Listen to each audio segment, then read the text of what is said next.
চট্টগ্রামের ফটিয়ার 25,000 হতদরিদ্র পরিবারের মধ্যে রপ্তানিকারক শিল্প প্রতিষ্ঠান কেডিএস গ্রুপের পক্ষত জাহাতর নগদ অর্থ প্রদান করাই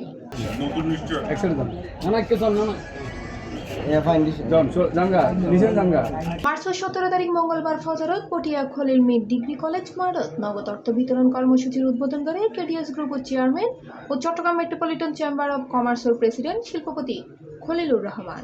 এটা যাদের অ্যাকচুয়ালি দেশের যারা বিত্তবান আছে তারা শরীর অনুযায়ী আমাদের জায়গা দিতে হয়, সেই হিসেবে আমরা প্রতি বছর 1000% ধরে কন্টিনিউ জায়গা দিতেছি এবং ভবিষ্যতে আমরা যতদিন বাঁচি আছি আমরা দেবো, নাহলে এরপরে আমাদের জেনারেশন যারা আছে তারা এটা দিতে থাকবে।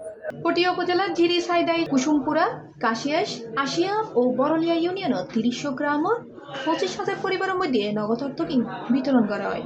এর আগে রমজান মাসের শুরুতেই ইফতার সামগ্রী এবং মাঝামাঝি সময়ে সৈল বিতরণ করা হয়।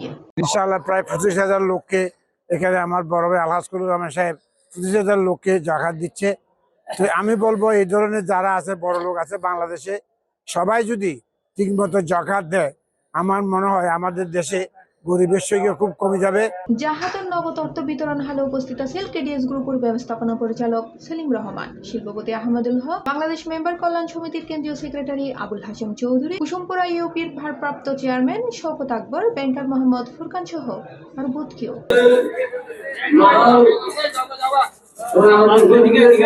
C plus TV, Chittagong.